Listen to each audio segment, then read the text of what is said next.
It makes you wonder sometimes, hey, when businesses do things that potentially price themselves out of a market. I guess that's the benefit of free enterprise. If you feel that you can charge more for a product for whatever reason, do that. But then people have the choice to not buy from you. So you have to maintain a balance. It's like self-regulating.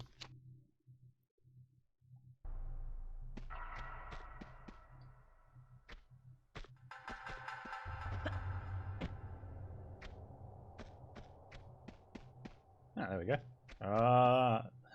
That's the snowballs. I wonder if they're going to go as soon as we hit this, or if they're going to wait till I come through. I can't remember. I think they wait. If I had to guess, I'd say they wait.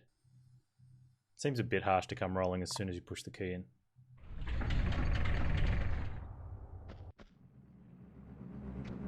Poop. Oh, I just jumped them? Okay. Apparently you can just jump them. I think I can get out the way though, right?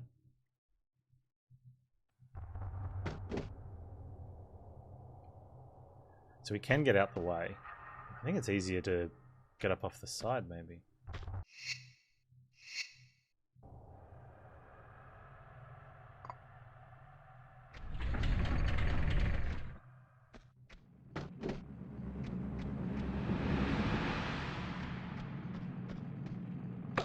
Huh, okay, that's why you don't do that. You're in a miniature company, put 3D print every store and let people print bits, special models on demand. Yeah, I mean, it's not a bad idea. I suppose that comes down to like cost of parts and the actual cost of the machine. And then you've also got to factor in overheads of the business.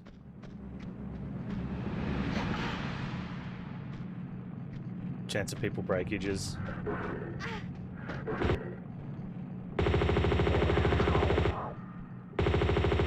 Could definitely be a viable, you know, a business venture of some form. Oh, that's bad, Panz.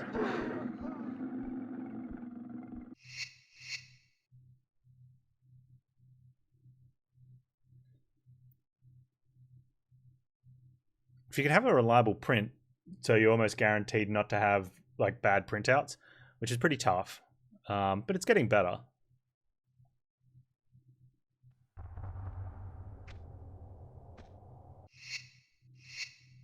Although, do they have...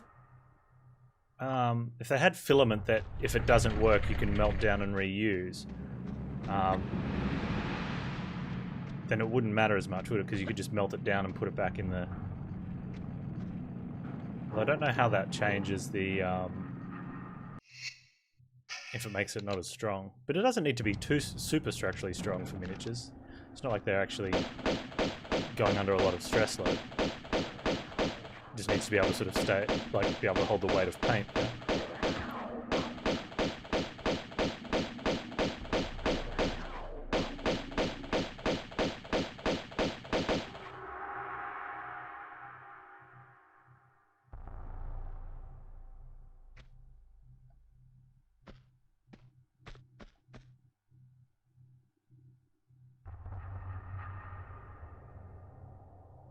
Yeah, so I guess it comes down to whether those machines, if you could recoup the costs, you'd have to run a business model.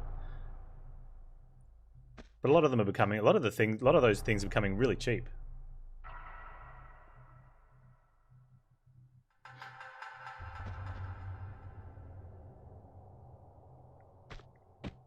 Come here, kitty.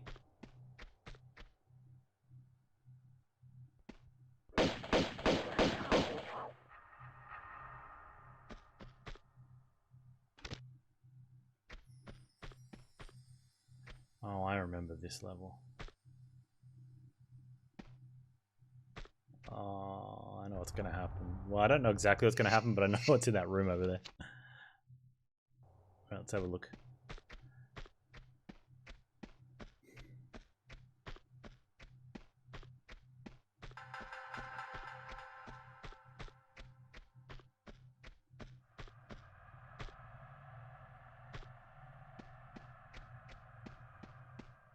Yeah, being able to melt down and respool is very cool. Oh, bad poetry.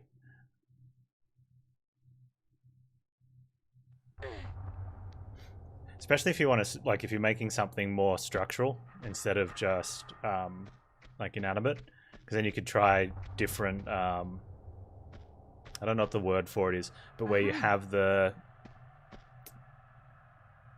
some form of like reinforcing, like reinforcement walls, you know, to help keep the strength of larger parts. Yeah, you can make different attempts to solve a problem, and without the worry of wasted cost, like R&D cost type of thing,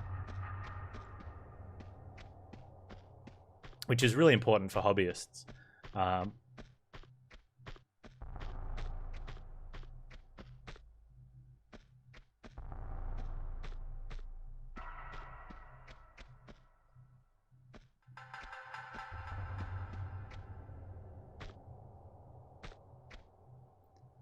So a mate of mine, his older brother got a 3D printer years ago. I think he's still making YouTube videos. He's got his channel fairly popular at one stage. Like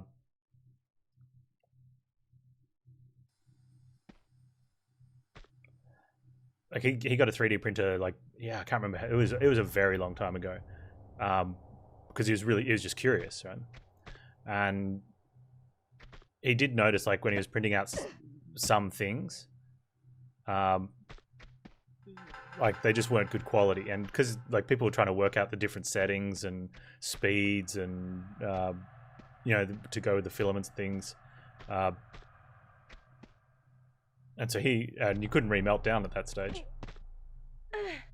which I think was probably, like, led to the popularity of his stuff, because he was going through all those things and he had the physical examples there showing what he's doing. But he was making, like, movie prop stuff. Like, I think he made one of the Indiana Jones. I think it was like a monkey skull.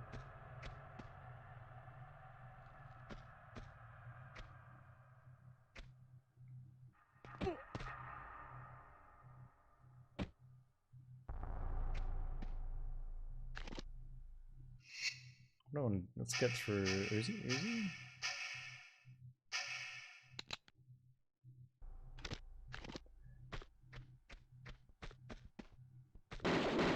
Yeah, but a lot of it was just sort of trial and error on. I think some of the pieces he didn't have any sort of formwork on the inside. It was something bowl shaped, so he made it basically upside down as a bowl, and just to see, you know. It was good informative stuff.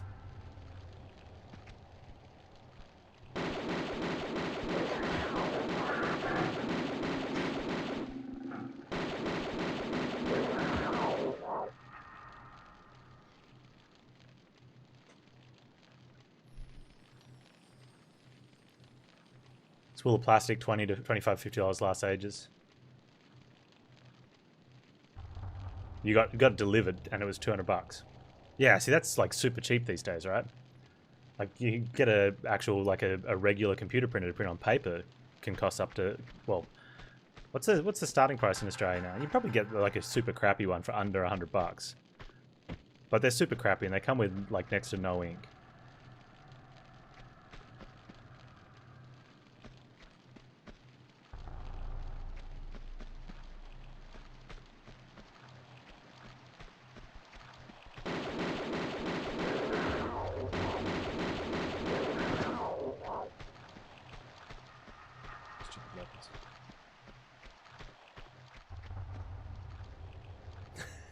Hey, Pillar, how you doing? I'm not gonna turn into one of those Twitch streamers. You saw a paper printer for $40 in local post office. You wonder how good it's got to be, right? It's with ink or without ink. If it comes with ink, it's probably only a starter kit anyway, so it'll do like 100 pages at most. That'd have to be an actual inkjet.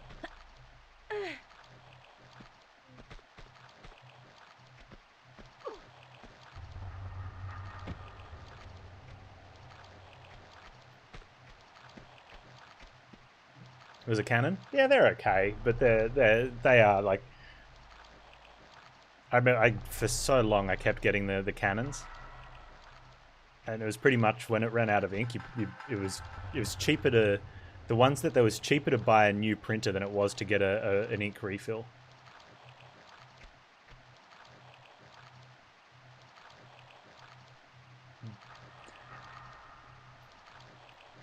Back when they came with like filled ink cartridges.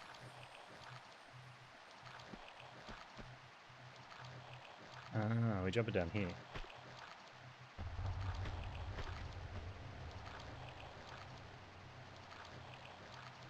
Maybe.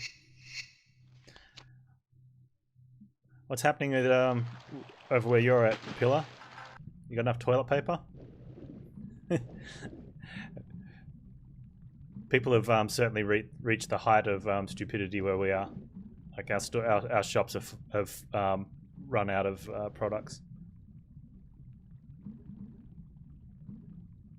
All right, second statue head. Yeah, we got a good one eventually. Actually, I didn't end up getting a good printer. We went straight to a laser. At some point, I like looked at the costings and I went, you know what? I'm just going to get a laser printer. And we did. And it was the best thing we ever did.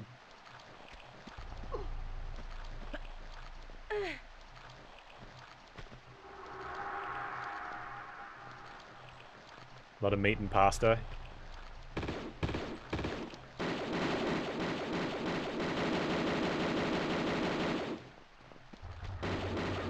We got, like my wife went to the shops the other night just to see what we could get because the crazies have started like buying out every time they restock. And people mustn't think too much in our area because there was heaps of rice.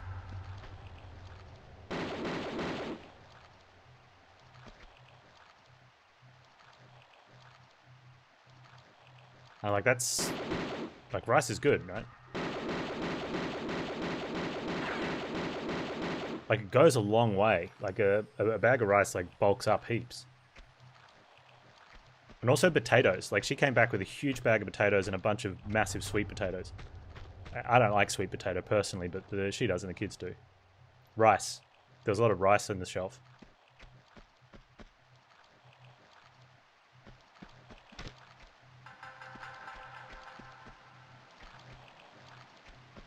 But yeah, like the stores didn't have any flour or sugar or pasta.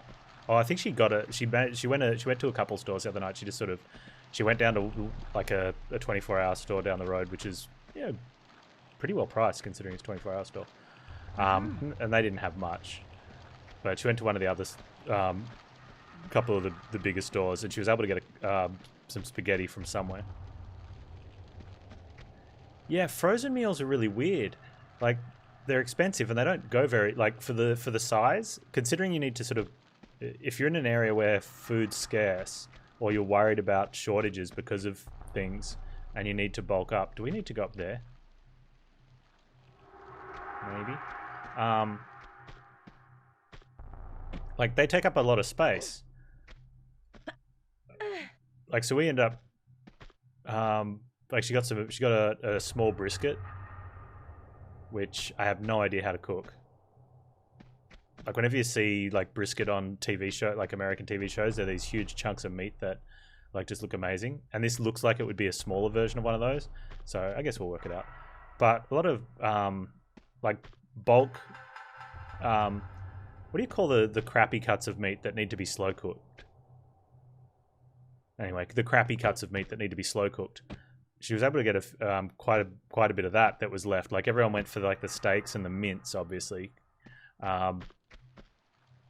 But yeah, these bigger chunks of meat that aren't good for roasting.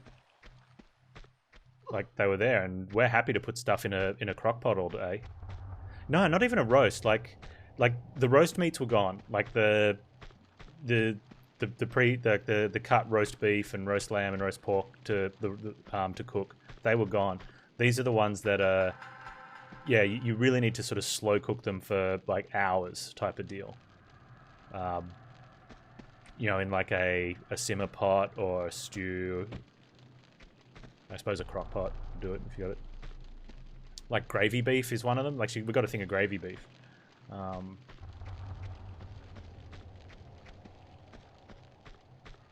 But yeah, like all of those were available. I thought they're like really good to get because they're decent price and you can freeze them because you're just going to pull them out and put them in a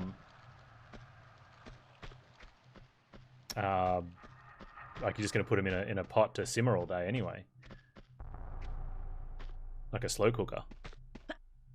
Slow cooker's definitely good. Okay, we've got to find the button for this door. I think it's not here. I think it's somewhere else.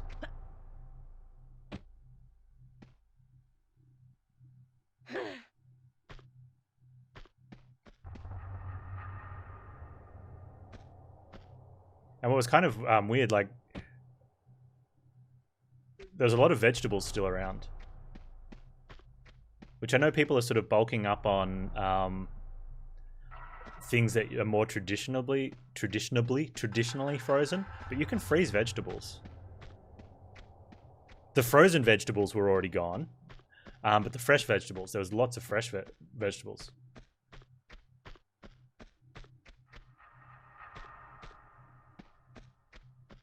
One of these doors is opened, I think, because we picked up the cage. Is it? Oh, it's there. It's hard to see on the wall, but I put the mask there and it'll open that door.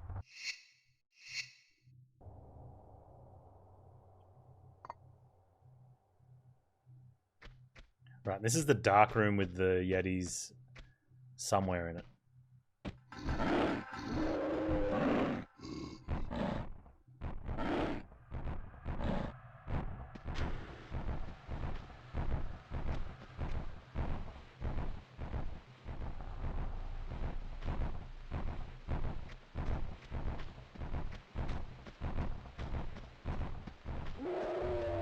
Yeah, they're down in the cages.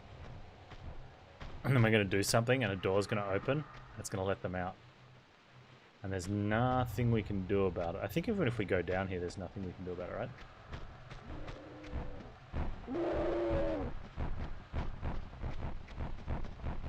Because I think that cage door opens. And there's some more on this side.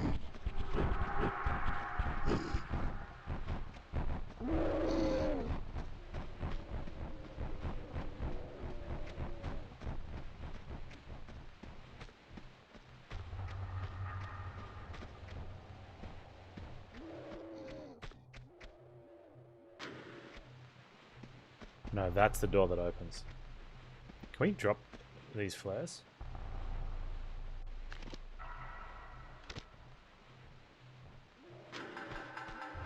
No, okay, so I played Tomb Raider, I started with Tomb Raider 1 a long time ago. I play it at the end of Tuesday stream. And I normally just play one level. And when we beat 1, I got the bonus levels, and we did that, and then I started 2. And then I miss a week. Every now and then I miss some weeks. I feel bad because I like playing it. And there's some people that just come to watch it on the end of Tuesday. But I put it on the YouTube channel as well. Like I just cut the VODs up and put them on.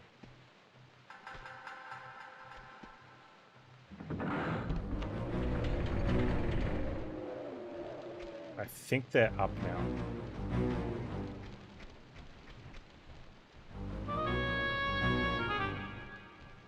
Yeah, here they come.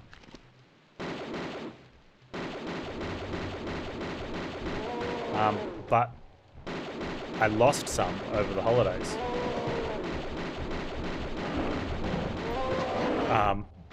Because I didn't... hang on, I'm gonna have to... I didn't pull them off Twitch soon enough.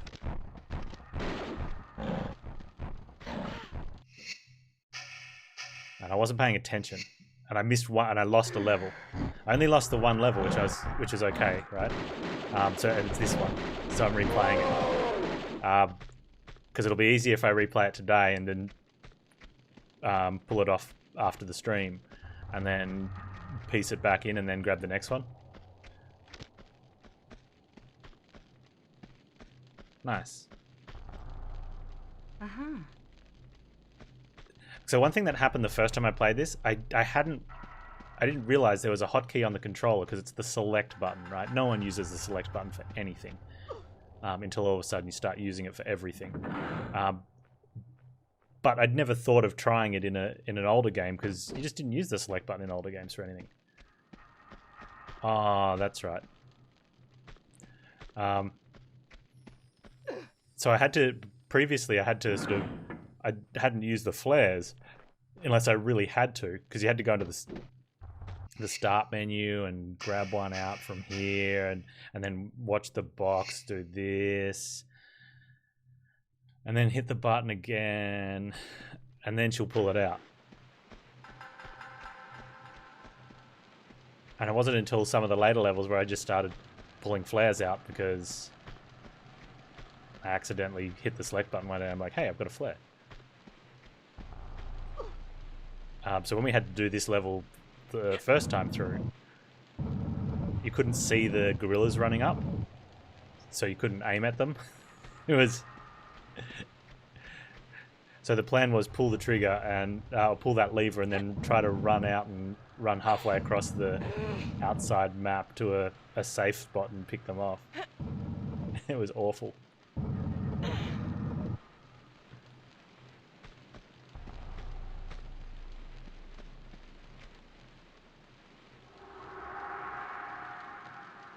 Hey, so after watching Jorbs play Celeste the other day, it almost confirmed that I need to get it.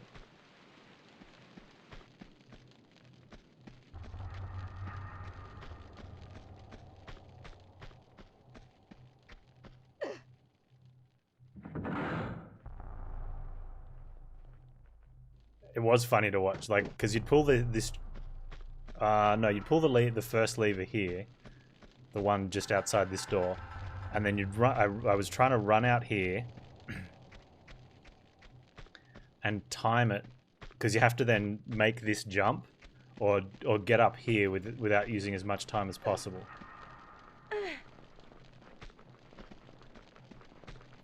And oh.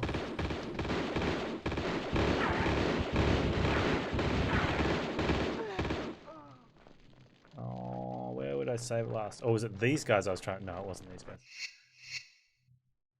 Where's my last save? Oh, that's ages back.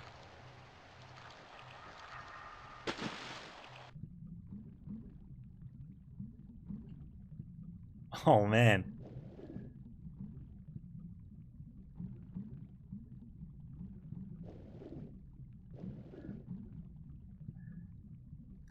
Celeste looks easy, but your fingers are dumb and so it's hard. Oh, that sounds like it's going to be my problem. My fingers are dumb too. And my brain. I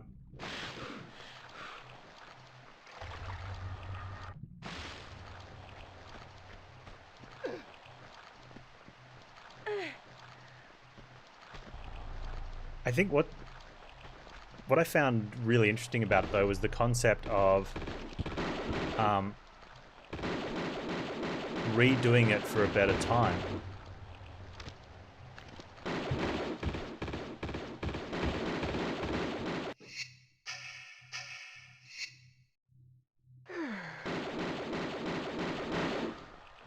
Like, it's just I'd never thought of doing that with a game like that. And sort of someone had said the other day, that he should do speedrunning, like where you go to one of the many community websites and log in and submit scores for actual, I suppose it's called competition, or be on leaderboard, I guess. And Jobs at the time was saying no, he's happy just doing it for his own personal records and trying to beat best himself, and that's good enough, right? But I'd only ever sort of equated like replaying a game like that as something that, yeah, people that want to do speedrunning is for, not just to redo it for yourself. But yet I play so many other games that I replay to try and get a better score. And not because I was doing speedrunning, just, you know, well, go back to Tetris. You just played it again and again, and a lot of times not for a better score, just to play it again. And I'd always sort of looked at the difference being that something like Tetris or Minesweeper is... let's call it a roguelike. Let's trigger anyone else that's going to argue with that.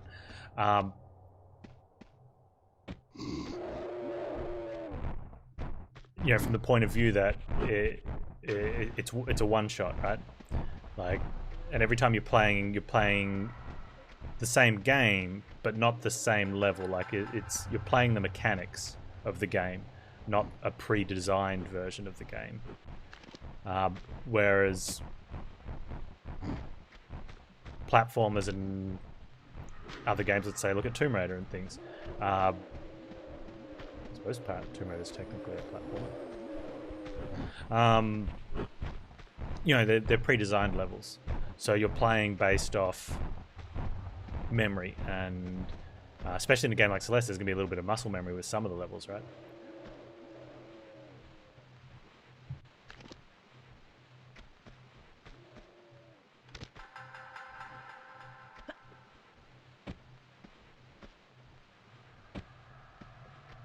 Yeah, so I'd always sort of just put it down to being, you know, the replay value is something, yeah, just for speedrunners. I just never put two and two together and thought, why can't you just go in and have it as like another version of something to...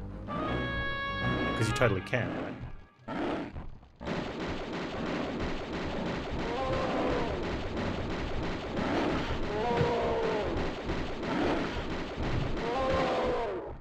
Is there another one?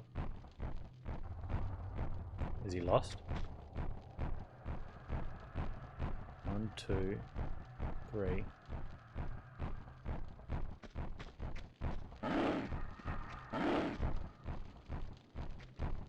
He's lost. Poor guy.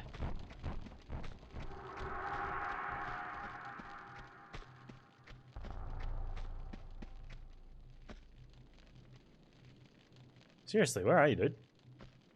I don't want to move on because you'll come out and kill me at some, like, really strange time.